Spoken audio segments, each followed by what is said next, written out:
Very cool Palantir metric where Palantir is actually a very clear winner here. And I never even thought about it this way until seeing this graphic on X. So thanks to the poster for sharing this because it really did catch my attention immediately and made me think a little bit deeper about the culture of Palantir and who actually works there and how it moves towards their success. Now, for those who saw the daily and weekly videos recently, know Palantir posted a ton of videos on their newest employees. It's cool to see their individual journeys, but this metric here, which I'll explain in detail shortly, illustrates perfectly the kind of wide margin of the kind of cloth that Palantir employees are cut from versus, say, other companies. But I'll add a few caveats here. And this is not an intuitive metric to itself, so I want to walk through it for you guys to make it clear, as well as for my own sanity as well. But as I go through this, let me know if you think this is a valid measurement in some fashion at least, maybe for drawing thinking points at least, but not necessarily an end-all be-all. But you can clearly see Palantir and surprisingly Yahoo too is way ahead of the pack, and there are some big recognizable names all the way down. So the graph is titled Ranking of Unicorn Founder to be Employers Relative to Number of Employees. And according to this data, Palantir has about 4 former employees who went on to found unicorn startups for every 1,000 employees.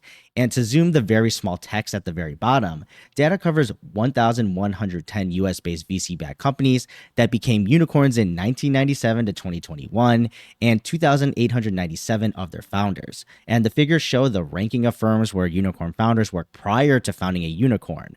Firms are then ranked by the ratio of unique unicorn founders to the firm's total number of employees at the end of 2023. Only firms that employed at least 10 unicorn founders are included.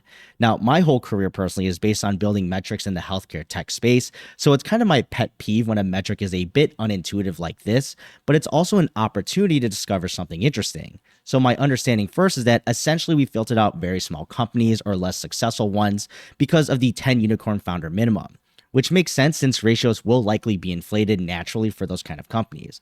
And then also for context, a unicorn is a billion-dollar startup valuation, but it's not clear if this is inflation adjusted considering how the time period of 1997 to 2021 is pretty big. And since it's not explicit, I'll just assume no. Also, if someone worked at multiple companies on this graphic, who gets the credit? The last one, the first one, or both? And I don't want to come off as nitpicky, but these qualifiers are important because unicorn founders is already such a small subset of the population that getting an extra person added or subtracted will probably move your score a decent amount. Now remember, this is a ratio too, so you could already make the argument this can be skewed already at the get-go because bigger companies will have more employees. Therefore, naturally, this ratio should go down regardless since the kind of people to become a unicorn founder is already such a small percentage as I mentioned. And adding headcount of average employees, which is still necessary to run a business and nothing against that, already puts you at a disadvantage. And business models can vary, of course, too, where it's obvious most of these are scalable tech companies on the list. Plus, we know Palantir is a smaller company already, so that's a big caveat to remember.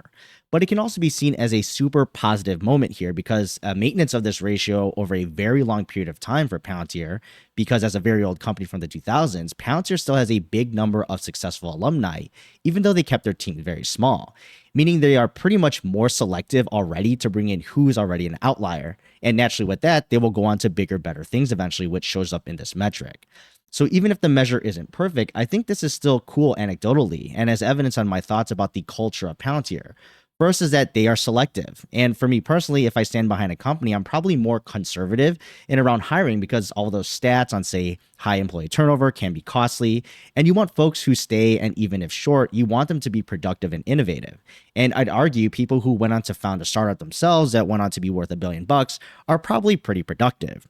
But founders also typically have this internal intrinsic motivation, meaning yes, money can be a factor that's important, but also they are mission oriented. And this doesn't have to necessarily fully align with Palantir. And this does perfectly align though with the ethos still of Palantir of how they give off and want their employees to view their work at Palantir.